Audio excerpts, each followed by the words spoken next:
Varicose veins కి సరైన చికిత్స కోసం సంప్రదించండి ఎవిస్ హాస్పిటల్. నమస్తే, మీరు చూస్తుంది సుమన్ టీవీ. నేను మీ కీర్తి.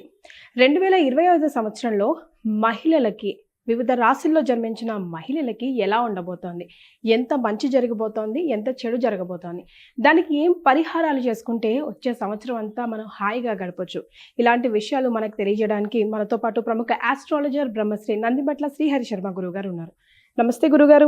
వాగర్థావివ సంపృక్తౌ వాగర్థ ప్రతిపత్తయే జగతః పితరౌ వందే పార్వతీ పరమేశ్వరౌ. సదాశివ సమారంభాం శంకరాచార్య మధ్యమాం అస్మదాచార్య పర్యంతం వందే గురు పరంపరాం.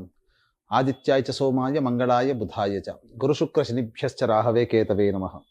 శృంగేరి జగద్గురు పీఠాధిపతులకి, కంచి పీఠాధిపతులకి నమస్కారములు తెలియజేసుకుంటూ కార్యక్రమాన్ని ప్రారంభిద్దాం.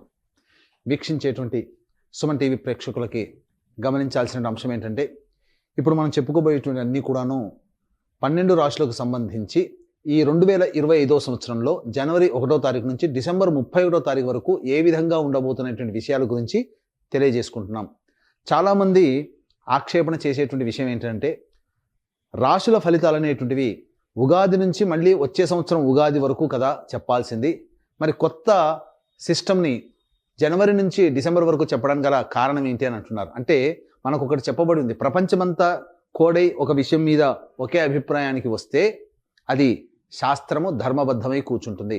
కాబట్టి ప్రపంచమంతా న్యూ ఇయర్గా జనవరి 1వ తారీఖు నుంచి డిసెంబర్ 31వ తారీఖు వరకు గౌరవిస్తుంది, ఆదరిస్తుంది. కాబట్టి మనం కూడా ఆంగ్ల నూతన సంవత్సర ప్రభావంగా జనవరి 1 నుంచి డిసెంబర్ 31వ తారీఖు వరకు ద్వాదశ రాశుల వారికి ఏ విధంగా ఉంటాయి ఫలితాలు అనేటువంటివి మనం తెలియజేసుకుంటున్నాం. అయితే మన శాస్త్రాన్ని, మన ఆచారాన్ని, మన సాంప్రదాయాన్ని కూడాను ఏమాత్రము ఉపేక్షించకుండా వాటికి సంబంధించినటువంటి విలువల్ని కాపాడాలనే ఉద్దేశంతో మళ్ళీ ఈ క్రోధినామ సంవత్సరం అయిపోయిన తర్వాత విశ్వావసునామ సంవత్సరం వస్తుంది కదా, ఆ విశ్వావసునామ సంవత్సరం మొత్తం కూడా అనగా ఉగాది నుంచి మళ్ళీ ఉగాది వరకు ఉండేటువంటి వివిధ రాశుల ఫలితాలని కూడా మరి ఒక కార్యక్రమంలో మళ్ళీ మనం తెలియజేసుకుందాం. కానీ గ్రహగతులు ఈ జనవరి 1 నుంచి డిసెంబర్ 31వ తారీఖు వరకు ఏ విధంగా ఉంటున్నటువంటి విషయాలు, వివిధ రాశుల వారికి ఎటువంటి ఫలితాలు ఇస్తాయనేటువంటి విషయాలు కేవలం జనవరి 1 నుంచి డిసెంబర్ 31వ తారీఖుని దృష్టిలో పెట్టుకొని మనం చేస్తున్నటువంటి విషయాన్ని వీక్షిస్తున్నటువంటి ప్రేక్షకులు గమనించగల ప్రార్థన. కన్యా రాశి, మరి ఈ రాశిలో జన్మించిన మహిళలకు 2025 కలిసి వస్తుందా లేదా ఎంతవరకు కలిసి వస్తుంది గురుగారు మాటల్లో? ఈ యొక్క కన్యా రాశిలో జన్మించినటువంటి మహిళలకి అనగా ఉత్తర 2, 3, 4 పాదాలు, హస్త 4 పాదాలు, చిత్త 1, 2 పాదాల్లో జన్మించినటువంటి వాళ్ళు కన్యా రాశికి చెందిన మహిళలుగా చెప్పబడుతుంది. కాబట్టి ఈ కన్యా రాశిలో జన్మించినటువంటి వారికి ఈ యొక్క జనవరి 1వ తారీఖు నుంచి డిసెంబర్ 31వ తారీఖు వరకు ఏ విధంగా ఉండబోతుందో తెలుసుకునే ప్రయత్నం చేద్దాం. క్లుప్తంగా వివరించడానికి ప్రయత్నం చేస్తాను. ఇక చూసుకున్నట్లయితే 15 మే వరకు కేతువు కన్యా రాశిలో, సప్తమంలో రాహువు, అలాగే 16 మే నుంచి కేతు 12వ ఇంట, రాహు 6వ ఇంట సంచారం చేస్తుండడం. అయితే ప్రధానంగా ఈ యొక్క గురుగ్రహము 9వ ఇంట, ఈ గురుగ్రహం 9వ ఇంట 9వ తారీఖు మే నుంచి 10వ ఇంట 9 మే నుంచి సెప్టెంబర్ 28 వరకు, అలాగే లాభస్థానంలో సెప్టెంబర్ 28 నుంచి నవంబర్ 11 వరకు, నవంబర్ 12 నుంచి మళ్ళీ డిసెంబర్ 28న కర్కాటకంలోనే వక్రీకరించి స్థితి పొంది ఉండడం. ఈ కారణం చేత కన్యా రాశి వారికి ప్రధానంగా రాహుకేతుల ప్రభావంలో ఉపయోగంగా ఉండడం, అలాగే శని ప్రభావం చూసుకున్న శని ఏప్రిల్ 16 వరకు కుంభరాశిలో, 16 ఏప్రిల్ నుంచి అక్టోబర్ 9 వరకు మీనరాశిలో, మళ్ళీ జూలై 8న వక్రీకరించి మీనరాశిలో స్థితి పొందడం, అక్టోబర్ 10 నుంచి కుంభంలో వక్రీకరించి ఉండడం, నవంబర్ 26వ తారీఖు రోజున వక్రం ఆఖరు ఉండడం. కాబట్టి శని అనుకూలంగా ఉన్నాడు, గురువు అనుకూలంగా ఉన్నాడు, రాహు అనుకూలంగా ఉన్నాడు, మిగతా గ్రహాలు కూడా కొద్ది గొప్ప అనుకూలంగా ఉన్నటువంటి కారణం చేత ఈ కన్యా రాశి వారికి గతంలో ఉన్నటువంటి 2024 సంవత్సరం కంటే మెరుగైనటువంటి జీవితాన్ని 2025 సంవత్సరంలో ఈ యొక్క కన్యా రాశిలో జన్మించినటువంటి మహిళలు పొందుతారు అని చెప్పవచ్చు. అన్నిటికంటే ప్రధానంగా గమనించుకున్నట్లయితే ఏ విధమైనటువంటి పరిస్థితులు కలుగుతాయి, ముఖ్యంగా ఈ కన్యా రాశిలో జన్మించినటువంటి వారికి నూతన వ్యక్తుల పరిచయం అనేటువంటి కలుగుతుంది. సంఘంలో పేరు ప్రతిష్టలు పొందినటువంటి వ్యక్తుల పరిచయం వల్ల మీ జీవితంలో అభివృద్ధికి బాటలు వేసుకుంటారు. అయితే ఎవరిని కూడా గుడ్డిగా నమ్మేటువంటి ప్రయత్నం చేయకుండా 1-3 సార్లు ఆలోచన చేసి మీరు నిర్ణయం తీసుకోవడం చాలా ఉత్తమమైనటువంటి విషయాన్ని గమనించుకోవాలి. అయితే మీ చుట్టూనే ఎక్కువగా నమ్మక ద్రోహులు అనేటువంటి ఉండడం, తద్వారా మీరు గుర్తించలేకపోవడం, కొన్ని నియమాలు, కొన్ని సమస్యల్ని మీకు మీరుగా కొని తెచ్చుకోవడం అనేటువంటిది ఉంటాయి. కాబట్టి ఇక్కడ గమనించుకున్నట్లయితే ప్రధానంగా గురువు మే 9వ తారీఖు వరకు ఈ యొక్క వృషభ రాశిలో సంచారం చేస్తున్నటువంటి కారణం చేత మే 9 వరకు చేసేటువంటి ఏ ప్రయత్నమైనా కానీ అన్ని రకాలుగా యోగదాయకంగా ఉంటుంది. ప్రధానంగా గమనించుకున్నట్లయితే ఎలాంటి యోగదాయకమైనటువంటి పరిస్థితులు ఉంటాయి. ముఖ్యంగా మార్చి 30వ తారీఖు వరకు గురుడు మీకు వక్రీకరించే స్థితి పొంది ఉండడం కారణం చేత జనవరి 1 నుంచి మార్చి 30 వరకు కనుక 3 నెలల పాటు కొంత అనారోగ్య సమస్యలు చేసేటువంటి ప్రయత్నంలో ఆటంకాలు అనేటువంటివి ఉంటాయి. కాబట్టి ఎక్కువగా కలత చెందకండి. 2025 సంవత్సరం ప్రారంభంలోనే ఇలా ఉంటే ఇక ముందు ముందు ఎలా ఉంటుందో అనేటువంటి ఆలోచన మీరు పెట్టుకుంటారు. దానికి తగదు. మార్చి 30 వరకే గురువు అనుకూలంగా లేకపోవడం, మార్చి 30 నుంచి 9 మే వరకు నవమ స్థానంలో గురు సంచార ప్రభావం మీకు అద్భుతమైనటువంటి యోగాన్ని కలగచేస్తుంది. విదేశీయానం, విదేశీ విద్యకు సంబంధించి చేసే ప్రయత్నాలన్నీ కూడాను కొలిక్కి వస్తాయి. అలాగే కోర్టు సంబంధమైనటువంటి విషయాలు ఏవైతే ఉంటాయో అవన్నీ కూడాను మీకు సంపూర్ణంగా మీదే పైచేయి స్థాయి ఉంటుంది. ఇక గమనించుకున్నట్లయితే 9 మే నుంచి సెప్టెంబర్ 28 వరకు మిథున రాశిలో దశమ స్థానంలో సంచారం చేస్తున్నటువంటి గురుగ్రహ ప్రభావం వలన సంఘంలో పేరు ప్రతిష్టలు పొందేటువంటి పనులు చేపడతారు. పెద్ద వ్యక్తులు కుటుంబంలో కానీ సమాజంలో కానీ పెద్ద వ్యక్తులు పరిచయం అవుతారు. వారి సహాయ సహకారాలతో మీ జీవితాన్ని అద్భుతంగా మార్చుకుంటారు అని చెప్పవచ్చు. అన్నిటికంటే ప్రధానంగా తీర్థయాత్రల క్షేత్రము, మఠాధిపతులు, పీఠాధిపతుల సందర్శనము, పుణ్య కార్యక్రమాల్లో ఎక్కువగా నిమగ్నమై ఉంటారు సెప్టెంబర్ 28వ తారీఖు వరకు, మే 9 నుంచి. ఇక ఈ మధ్యకాలంలో సెప్టెంబర్ 28 నుంచి నవంబర్ 11 మధ్యకాలంలో కర్కాటక రాశిలో అత్యచార ప్రభావం ప్రయత్నం చేయడం వల్ల కొన్ని విషయాల్లో మీరు గుడ్డిగా కొందరిని నమ్మడం వల్ల డబ్బు సమస్యలు, ధనపరమైనటువంటి సమస్యలు అధికంగా పొందుతారు. స్పెక్యులేషన్ రంగంలో ఉన్నటువంటి వారికి నష్టాలు సెప్టెంబర్ 28 నుంచి నవంబర్ 11వ తారీఖు మధ్య కాలంలో ఉంటాయని చెప్పవచ్చు. ఇక అన్నిటికంటే ప్రధానంగా చూసుకున్నట్లయితే ఈ యొక్క ఏప్రిల్ 16 వరకు కుంభరాశిలో శని సంచారం చేస్తున్నటువంటి ఈ యొక్క కన్యా రాశిలో జన్మించినటువంటి మహిళలకి అన్ని విధాలుగా అనుకూలంగా శని యోగదాయకంగా ఉంటాడు. ఎప్పుడైతే శని 16వ తారీఖు నుంచి అనగా ఈ 16 ఏప్రిల్ నుంచి కుంభరాశిలోకి ప్రయాణం చేస్తాడో అప్పుడు జీవిత భాగస్వాముల మధ్య కానీ వ్యాపార భాగస్వాముల మధ్య కానీ కొంత పొరపచ్చాలు వస్తాయి. ఎప్పటి నుంచి? ఏప్రిల్ 16 నుంచి అక్టోబర్ 9 మధ్య కాలంలో.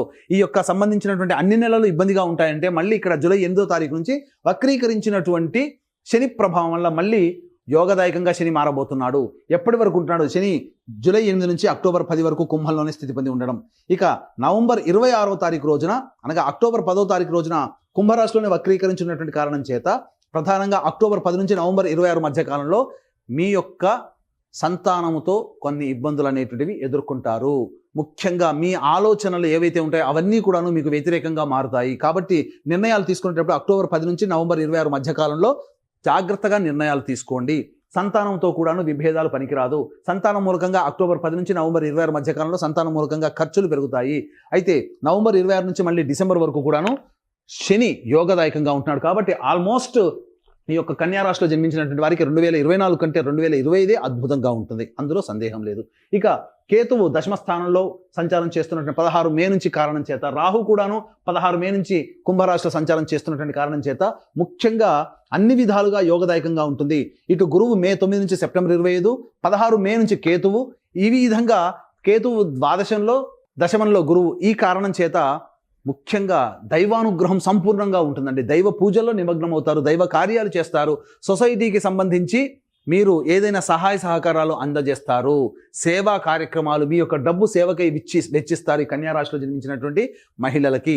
ఒక విధంగా చెప్పాలంటే ఎవరినైనా కానీ దత్తత తీసుకొని వారి బాగోగులు చూసుకునే సేవను కూడా మీరు చేసే అవకాశాలు ఈ యొక్క సింహరాశిలో ఈ యొక్క కన్యా రాశిలో జన్మించినటువంటి మహిళలకి ఏర్పడబోతున్నాయి. ఇక ముఖ్యంగా గమనించుకున్నట్లయితే ఈ యొక్క ఏ వృత్తుల్లో ఉన్నటువంటి వాళ్ళకి ఏ విధంగా ఉండబోతుందో తెలుసుకునేటప్పుడు రాజకీయ రంగంలో ఉన్నటువంటి కన్యా రాశిలో జన్మించినటువంటి మహిళలకి అద్భుతంగా ఉంటుంది. పదవులు, నామినేటెడ్ పదవులు వస్తాయి. పెద్దల యొక్క ఆశీర్వచనాలు ఉండడం, ప్రజాదరణ ఉండడం, మీరు ఏదైనా కానీ ఎన్నికల్లో పోటీ చేస్తే మీకు అనుకూలంగా తీర్పు అనేటువంటిది రావడం, తద్వారా మీరు విజయవంతం అవుతారు. ఒక సక్సెస్ఫుల్ పొలిటీషియన్గా మీకు సంఘంలో పేరు ప్రతిష్టలు 2025లో ముద్ర పడిపోతుంది.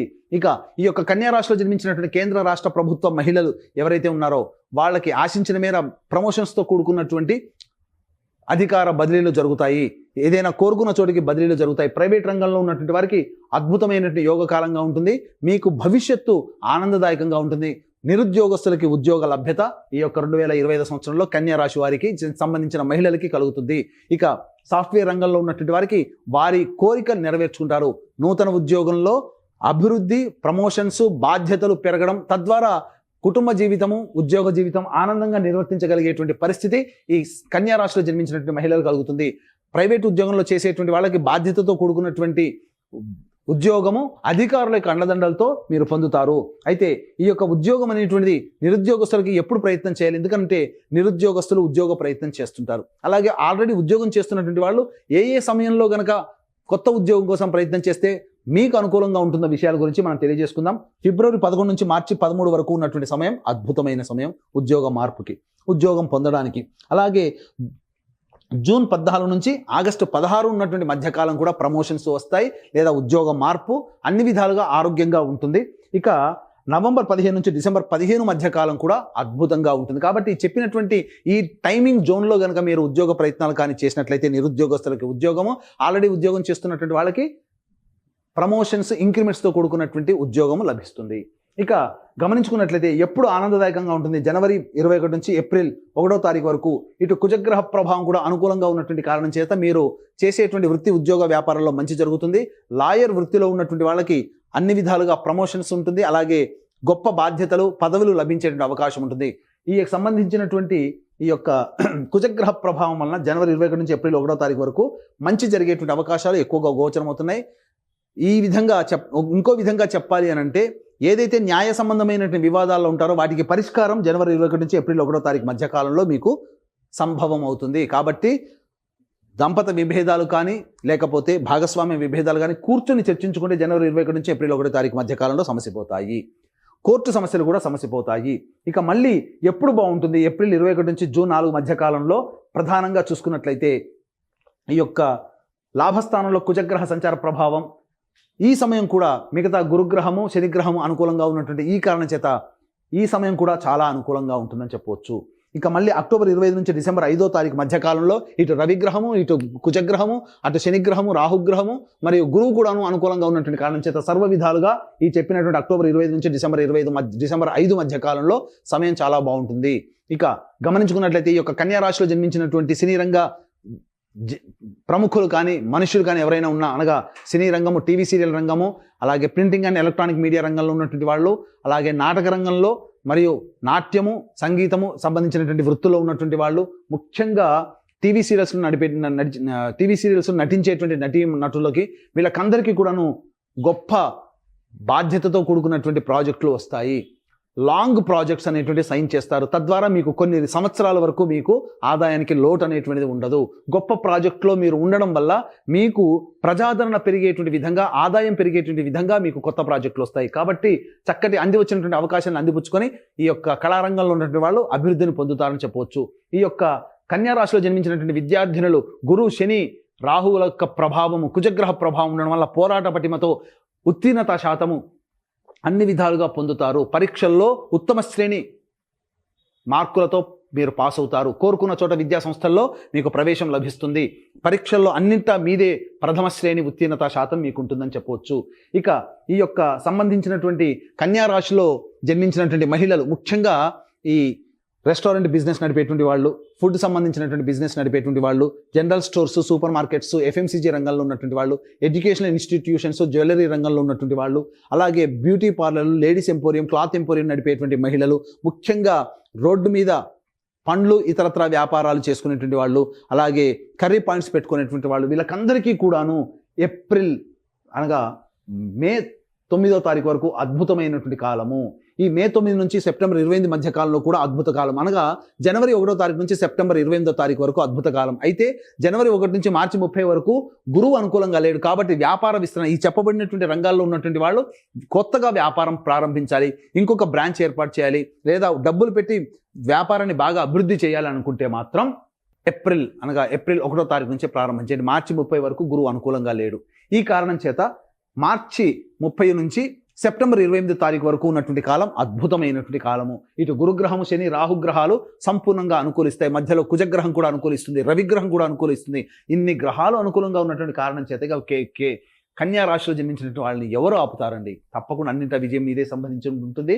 ఇక స్టీల్ వ్యాపారస్తులు, స్టీల్ రంగంలో వ్యాపారస్తులు, తోలు చర్మ పరిశ్రమలో ఉన్నటువంటి వాళ్ళు, ఎడిబుల్ ఆయిల్స్, అలాగే ఈ సంబంధించినటువంటి ఆటో రంగంలో ఉన్నటువంటి వాళ్ళు, ఐరన్ సంబంధించినటువంటి వృత్తుల్లో ఉన్నటువంటి వాళ్ళు అందరూ కూడాను ఈ యొక్క కన్యా రాశిలో జన్మించినటువంటి మహిళలు ఎవరైతే ఉంటారో వాళ్ళకందరికీ కూడాను మంచి జరుగుతుంది. ఇక రైతులకైతే అధిక దిగుబడి అనేటువంటిది వస్తుంది. కూలి పని చేసుకునే మహిళలకు కావచ్చు, లేదా పొలాన్ని నమ్ముకొని జీవనభృతిగా ఉన్నటువంటి మహిళలకి వాళ్ళకి అద్భుతమైనటువంటి దిగుబడి ఉంటుంది. తద్వారా వేసిన అన్ని పంటలు మీకు మార్కెట్ రేటు అధికంగా మీకు రావడం, తద్వారా సంపద మీకు పెరుగుతుంది. ఇక ఈ యొక్క కన్యా రాశిలో జన్మించినటువంటి వాళ్ళు మాత్రము ఎక్కువగా యోగదాయకంగా ఉన్నప్పుడు మనిషి ఎక్కువగా కష్టపడతారు, తద్వారా శరీరం అనారోగ్యం చేస్తుంది. కాబట్టి ఏప్రిల్ 30వ తారీఖు వరకు అనారోగ్య సమస్యలు మార్చి 30 తారీఖు వరకు అనారోగ్య సమస్యలు కొన్ని వచ్చే అవకాశాలు గోచరమవుతున్నాయి. ఇటు శని రాహువుల యొక్క ప్రభావం వలన ఈ యొక్క రాశి ఈ సంవత్సరం అంతా కూడాను ఈ సంబంధించినటువంటి మహిళలకు కొన్ని ఇబ్బందికర పరిస్థితులు అనేటువంటివి ఉంటాయి. యోగదాయకాన్ని ఇస్తూ కూడా శారీరక శ్రమ ఎక్కువగా ఉండడం వలన కొంత సర్వికల్ ప్రాబ్లమ్స్, మెడ సంబంధించినటువంటి ప్రాబ్లమ్స్, మోకాళ్ళ నుంచి పాదాల వరకు కొన్ని ఇబ్బందికర పరిస్థితులు ఈ యొక్క కన్యా రాశిలో జన్మించినటువంటి వాళ్ళు ఏర్పడబోతున్నాయి. కాబట్టి జాగ్రత్తలు పాటించండి. ఇక ఈ రాశిలో జన్మించినటువంటి మహిళలకి ఇక 2024 సంవత్సరం కంటే 2025 సంవత్సరంలో మిమ్మల్ని చూస్తేనే మీ మీద గౌరవ అభిమానాలు పెరిగిపోతాయి. తద్వారా మీ కుటుంబంలో మీ యొక్క వాక్కుకి విలువ పెరుగుతుంది. మీరు చెప్పిన మాట గీటు దాటకుండా అందరూ నడుచుకుంటారు. ఒక రకంగా చెప్పాలంటే మీరే అన్ని రకాలుగా పైచేయి స్థాయి సంపాదించుకుంటారు. అయితే ఇవన్నీ కూడా ఈ యొక్క కన్యా రాశిలో జన్మించినటువంటి మహిళలకి ఇవన్నీ కూడా గమనించుకున్నట్లయితే ఇది మీ యొక్క జాతకంతో పాటుగా మీకు వివాహం అయితే మీ భర్త, మీ పిల్లల జాతకం కూడా మీ మీద ప్రభావం చూపుతుంది. అలాగే వివాహం కాకపోతే మీ తల్లిదండ్రులు, మీ తోడబుట్టిన వాళ్ళ ప్రభావం కూడా మీ మీద ఉంటుంది. కాబట్టి ఈ యొక్క సంబంధించినటువంటి కన్యా రాశిలో జన్మించినటువంటి వారికి 2025 సంవత్సరం గతం కంటే కూడా గొప్పగా ఉండాలనేటువంటి ఒక సదుద్దేశంతో మీకు అందరికీ దైవానుగ్రహం అందరికీ అందించాలనేటువంటి ఒక సదుద్దేశంతో ఈ యొక్క 2025 సంవత్సరంలో జనవరి 13వ తారీఖు రోజున సర్వదోష నివారణ, జాతకరీత్యా కలుగు అన్ని రకాల సమస్యల నివారణకి, ఈ యొక్క గత జన్మ కర్మదోషాలు తొలగిపోవడానికి సర్వదోష నివారణ పూజలు, హోమాలు అనేటువంటివి జనవరి 13వ తారీఖు రోజున శ్రీకాళహస్తిలో కానీ లేదా శ్రీశైల క్షేత్రంలో కానీ ప్రారంభించబోతున్నాం. ఈ దరిమిల ప్రతి నెల ఒక్కొక్క పుణ్యక్షేత్రంలో కొన్ని కార్యక్రమాలు ప్రతి నెల మీ గోత్రనామాలతో, కుటుంబ సభ్యుల గోత్రనామాలతో చేయించడం జరుగుతుంది. కాబట్టి వీటికి సంబంధించినటువంటి రిజిస్ట్రేషన్ వివరాలు కార్యక్రమ తదనంతరం కాంటాక్ట్ చేసి పూర్తి వివరాలు తెలుసుకోవచ్చు. అలాగే తండ్రి వైపు, భర్త వైపు 6 తరాలు, మీ వైపు, తల్లి వైపు 3 తరాల్లో ఏమైనా దుర్మరణాలు ఉన్నా అలాగే liver problem, kidney problem, cancer రోగాలతో ఎవరైనా కుటుంబ సభ్యులు మరణించినా, 60 సంవత్సరాల లోపల మీ కుటుంబ సభ్యులు ఏ విధంగానైనా చనిపోయినా వాటిని పితృదోషం లేదా పితృశాపం అంటారు. కాబట్టి ఇట్టి పితృశాప నివారణకై మన పీఠం ఆధ్వర్యంలో ప్రతి నెల పితృదోష నివారణ కార్యక్రమాలు చేయించడం జరుగుతుంది. అవకాశం ఉన్న వాళ్ళు కార్యక్రమ తదనంతరం కాంటాక్ట్ చేసి పితృదోష నివారణ కార్యక్రమాలు కూడా తెలుసుకోవచ్చు. గురుగారు, మరి వీళ్ళు ఎలాంటి పరిహారాలు పాటించాలి, ఇంకా లైఫ్ని ఎలా ఎన్హాన్స్మెంట్ చేసుకోవాలి, ఒక్కసారి సూచించరా? ఇక ఈ కన్యా రాశిలో జన్మించినటువంటి మహిళలకి 2025 సంవత్సరంలో వచ్చేటువంటి సమస్యలకి ఎటువంటి పరిహారాలు చేసుకోవాలి అని అంటే, ప్రధానంగా ప్రతిరోజు కూడాను ఇంద్రకృత లక్ష్మీ స్తోత్ర పారాయణం కానీ లేదా లక్ష్మీ అష్టోత్తరం 3 సార్లు పఠించడం కానీ చేయాలి. అలాగే ప్రతిరోజు గరికతో గణపతికి అష్టోత్తర పూజ చేసుకుంటే ఈ సంవత్సరం అంతా కూడా బాగుంటుంది. లేదా గణపతికి పూజ అనేటువంటి ఒక 108 రోజుల పాటు చేయండి. సంవత్సరం అంతా పుణ్య ఫలితం మీకు ఉంటుంది. ఇక వీలు కుదిరినప్పుడల్లా లక్ష్మీ అమ్మవారి దేవాలయంలో కొంతసేపు గడపడం ద్వారా మీకు మంచి జరుగుతుందని చెప్పొచ్చు. ఇప్పుడు చెప్పబడినటువంటి ఫలితాలకి విభిన్నంగా మీ యొక్క జీవితం ఇంకా ఇబ్బందికరంగా ఉంది అని అంటే మీ యొక్క జన్మజాతకంలోని నడిచేటువంటి గ్రహ దశాంతర దశల యొక్క ప్రభావాలు. కావున దగ్గరలోని మంచి ఉపాసనా పరులైనటువంటి జ్యోతిషుని సంప్రదించి వారి సలహాలు, సూచనలు కనుక పాటించినట్లయితే మరింత మెరుగైనటువంటి జీవితాన్ని పొందుతారని తెలియజేయవచ్చు. ఇక మీ యొక్క జీవితం ఈ 2025 సంవత్సరంలో ఆనందంగా ఉండాలనే ఉద్దేశంతో సర్వదోష నివారణ పూజలు, హోమాలు అనేటివి ప్రతి నెల జరిపించడం జరుగుతుంది. వాటి వివరాలు కార్యక్రమం తదనంతరం కాంటాక్ట్ చేసి తెలుసుకోవచ్చు. సర్వం శ్రీ ఉమామహేశ్వర పరబ్రహ్మార్పణమస్తు. ధన్యవాదాలు గురుగారు.